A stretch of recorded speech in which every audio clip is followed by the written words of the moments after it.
Hi, my name's Sarah and I'd like to talk to you today about how to use your LennyLamb Upgrade Carrier with your newborn baby with crossed straps. So the LennyLamb Upgrade allows you to wear it with either rucksack style straps or with the straps crossed behind you. Different people have different preferences, different body shapes, fit different carriers in different ways, and some people just prefer to have the shoulder straps crossed behind them. It also, if you cross the shoulder strap, it also means you don't have to reach that back clip that's behind you. So some people find it more useful. What I would say is that any carrier that allows you to both cross the straps or wear it with rucksack style straps, I would recommend trying wearing it both ways, because you might just find that one way works better for you than another.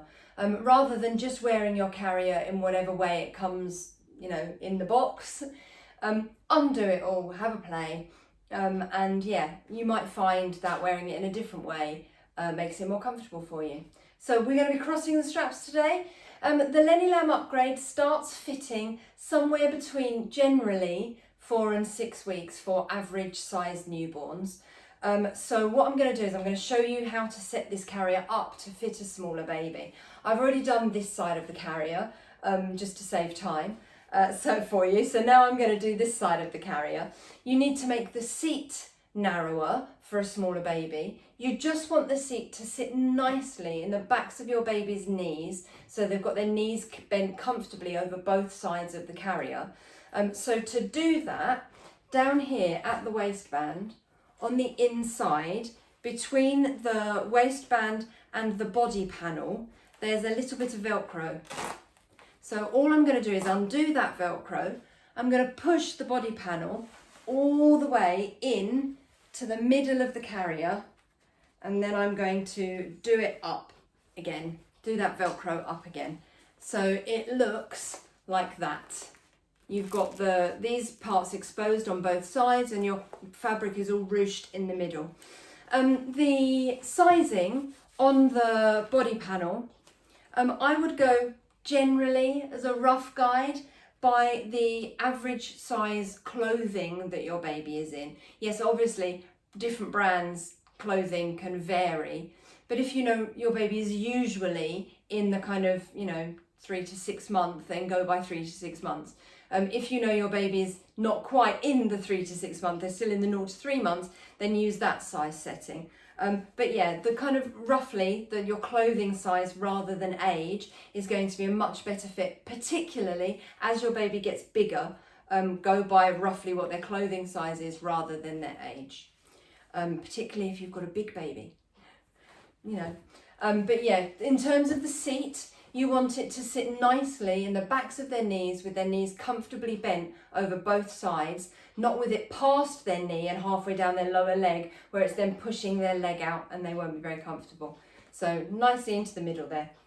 Further up the body panel, you've got here, you've got this on both sides. As I said, I've already done this one. You can see the body panel on this side is ruched to make it smaller for a smaller baby. On this side, it's not. So what I'm going to do is I'm going to undo this button. Oh, there we go. I'm going to pull that strap through, and then I'm going to redo that button. And then I like, just for tidiness sake, to then take that end, pull it up and button that on as well. It means your strap's not flapping about. The good news is none of these adjustments, you don't need to do this every time you wear the carrier. You just need to do it to get it the right size for your baby. Then you do not need to change it until your baby grows, in which case you make it a little bit bigger every time you need to. The other adjustment you've got is up here at the top of the body panel. You've got, again, buttons and a strap on either side. I know for the demo doll I'm going to be using today, it's helpful to have it pulled in by one buttonhole on either side. So it's done up on the second buttonhole, not the last one. So I'm going to do that on there. So I've got a buttonhole that it was on, and now I've done it up on the next buttonhole along, and then I'm just going to fold that strap in and button it up again just to stop it flapping around like that. With this adjustment at the top of the body panel, don't worry about it too much. You can always do it once your baby's in the carrier. If you feel like they're pulling away from you, if there's a bit too much space around the back panel, you can tighten it once they're in. That's absolutely fine. Because we're going to be crossing the straps today, this carrier still has its rucksack style straps. So what I'm going to do is I'm going to unbuckle from the side there. If your buckle is in this safety elastic, let me just pop that in there and show you. So this is why I don't use safety elastics. The safety elastics are there because the carrier companies say if you haven't managed to get your buckle done up properly, you're walking down the road and your carrier comes undone. Well, you can see how much trouble I'm having with the safety elastic, that the buckle's basically the carrier's not gonna fall off your body. In my experience, as long as you hear that click with every buckle, and by all means then pull against it and check it. Buckles don't randomly explode as you're walking down the street. What happens is you go to take the carrier off, you put it on the floor, or a strap falls on the floor and then you stand on it. That might then break the buckle. But if you feel like you'd prefer to use the safety elastics, then absolutely go ahead, do use the safety elastics. If you've got the buckle through the safety elastic, what you'll find is when you undo it, it doesn't go anywhere. You then need to take that plastic buckle and kind of flick it backwards in towards the carrier, and it then slides out through that safety elastic, and then you can pull all the webbing out as well. Once you've got that shoulder strap unbuckled, I'm going to completely loosen it on both ends. So you've got a nice long strap. It loosens at this end where the buckle is, and then at this end where it attaches to the shoulder strap, just by lifting that and pulling through. So I've got a nice long shoulder strap. It makes it easier to cross behind you. I'm going to do exactly the same on the other side. So unbuckle it from the body panel, lengthen it there, lengthen it at the end of the shoulder strap as well. There we go. So what I've got is I've got a carrier with a narrower seat for a newborn, a shorter body panel. I brought it in at the top edge as well, and I've got two nice long unbuckled shoulder straps. To put it on, I'm going to start by holding the waistband so that the carrier is upside down, and I've got the outside of the carrier against my body. This is the inside, the seat adjustments, that's facing away from me. What I'm then going to do is flip that waistband in towards me, and I want to put it very slightly higher by about 1/2 inch or so than where I want my baby's bottom to sit. So it's not going to go down here. If I hold Sydney, come here Sydney, if I hold Sydney, holding a baby at this age, his bottom is going to sit, well, there's my belly button, sitting just above my belly button, yeah? So I'm going to take this carrier, flip it in towards me, and I'm going to make sure that the top edge of the waistband is just above my belly button. Basically, it's going around my natural waist rather than around my hips. I can then take the back pad behind me, catch hold of it, and if you need to, swish it around in front of you. If it's easier like that, if you've ever worn a bra, sometimes when you start to learn to wear a bra, this is the way you get your bra done up. But do it up, get it connected in front of you. And again, safety elastics, if you want to, if it makes you feel safer, pass that buckle under that safety elastic. You want to get it buckled in there and then pull the webbing through.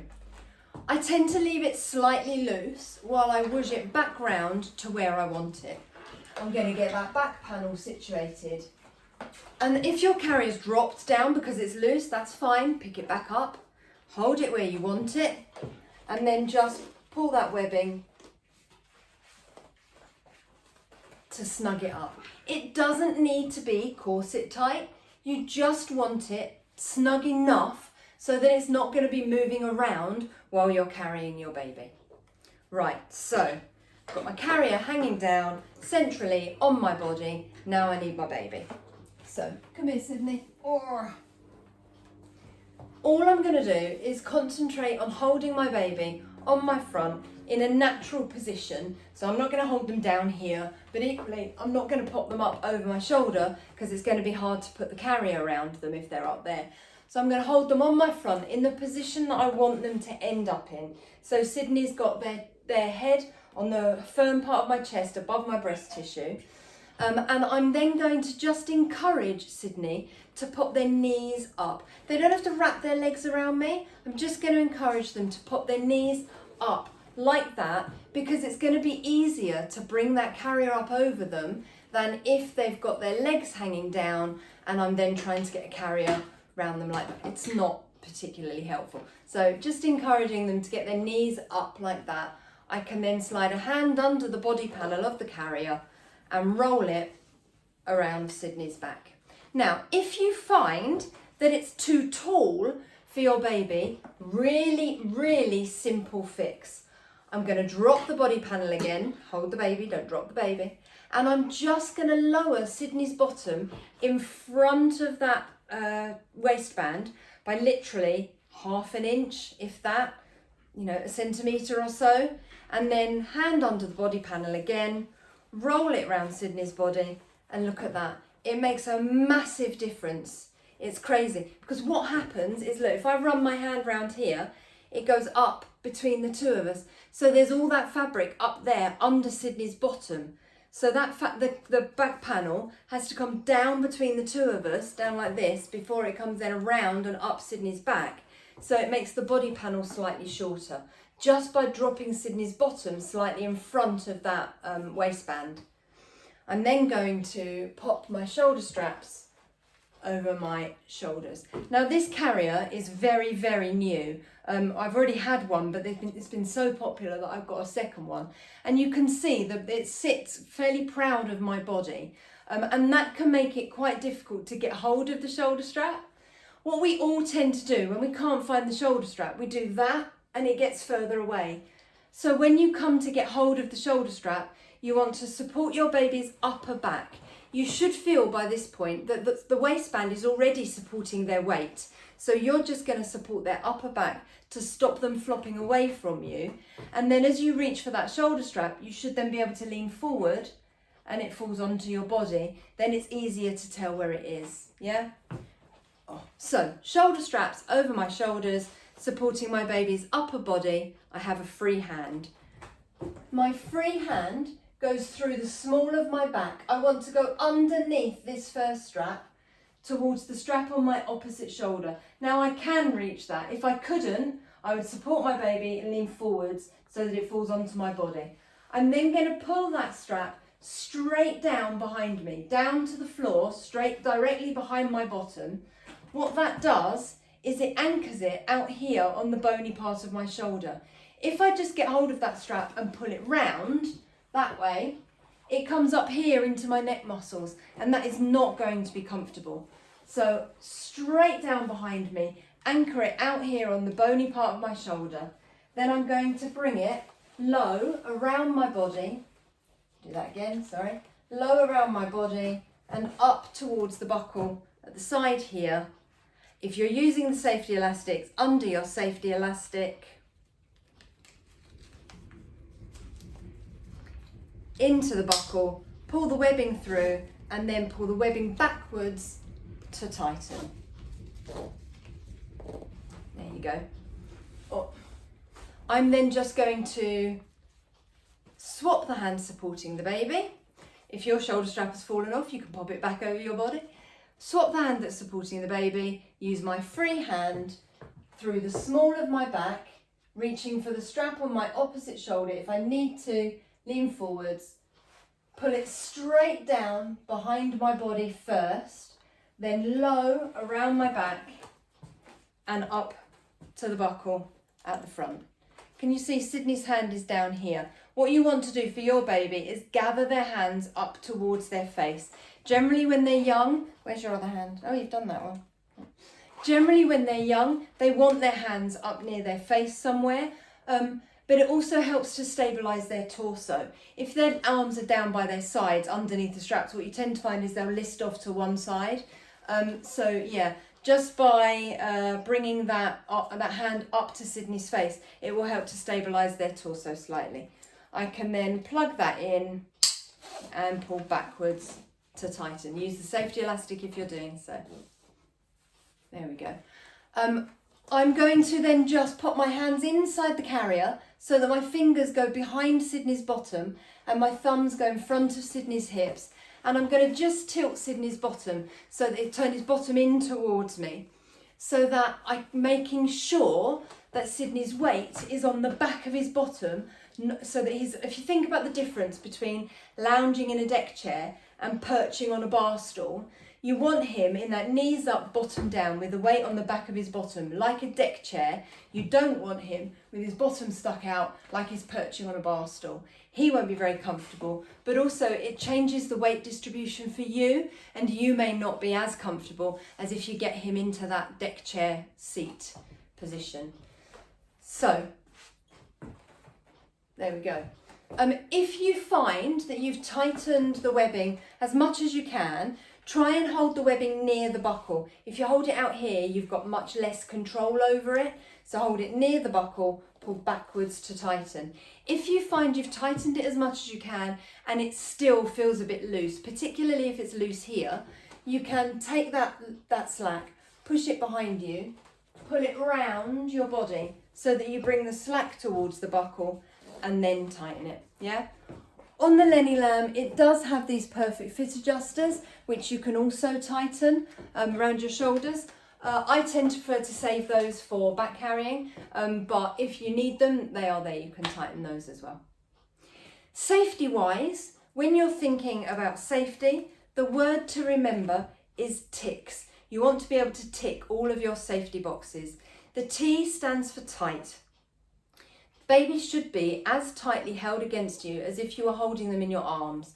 So you can put a hand on the back of their head, do a little dip forward and not feel their body weight pull away from you at all. If their body weight does pull away from you, then you need to snug things up a bit to hold them nicely against you. The I stands for in view. You should just be able to look down and see your baby's face. You shouldn't have to move any fabric or open any straps or anything like that to be able to see your baby's face. The C stands for close enough to kiss. Now, honestly, this is about boobs. If you don't have that soft chest or breast tissue, and your baby sits a little bit lower on your body, then as long as you're happy that their airways are open, the kissing thing, not such a disaster. For those of us who have soft breast or chest tissue, the baby needs to be on the firm part of your chest above that soft tissue so that they're not going to kind of nuzzle in and be at risk of closing their airway. The K stands for keeping baby's chin off baby's chest. The easiest way to know that their chin is off their chest is if you can look down there and see the tip of their nose, then their chin is off their chest. If they put their chin on their chest, their nose points at the floor. So as long as you can see the tip of their nose, their chin is off their chest. The S stands for supported spine. Now, this really is this test. Again, it's about making sure that the baby doesn't have space in the sling that they could slump into, put their chin on their chest and close their airway. So to test this, you can put your hand on their back, lightly press, and they shouldn't have extra room to kind of get closer to you, uncurl or kind of sit up. So yeah, it's basically that test in there again. It's just that important that they don't have that extra space. This is the LennyLamb Upgrade Mesh Carrier. So this has a lovely mesh panel here. It can be great for warm weather, or for those of you who are particularly warm people, or if your baby is a particularly warm person, then having this kind of extra mesh panel just allows for a little bit of extra airflow, and it can be really helpful. The sleep hood on this also has a mesh panel, which is lovely. I tend to find they get in the way when you're learning how to use the carrier. I tend to take them off. They're brilliant once you've got a bigger baby who's maybe asleep on your back, needs a bit of extra head support. They can be great. But at this age, I tend to take the hood off. You do have a lovely little pocket there that the hood will fit into if you need to, a little magnet closure. So yeah, you can use that if you need to. To take this off, I'm basically going to support Sydney's weight undo at one side. I tend to slightly loosen the buckle because then when I come to put the carrier on again, I've got that extra bit of space to be able to bring the buckle round. Because I've used the safety elastic on this side, I need to then flip my buckle in towards the carrier so that it will slide through that safety elastic and I can pull all my extra webbing out. I'm then going to swap hands, unbuckle on this side, and I will make that one slightly longer as well, just in case for next time. And then I can just peel the carrier from the baby and then hold the baby, drop the carrier. So that's the LennyLamb Upgrade. This is the one with the mesh panel. I have the standard LennyLamb Upgrade as well. If you'd like to borrow either of the LennyLamb Upgrades or the very popular LennyLamb Preschool Carrier, the Preschool Carrier tends to start fitting somewhere between kind of 15 and 18 months and will go up to around about the age of 5 or 6, depending obviously on how tall your not so little one gets. But if you'd like to borrow either of those, they're all available through the website at southlondonslings.co.uk. You can also book an appointment to come and see me through the website. I do online appointments and in-person appointments. And you can also buy any of my online courses through the website. So I hope that helps. And yeah, give me a shout if you've got any questions, or if I'm going to see you soon, I'll see you soon. Thanks a lot. Bye.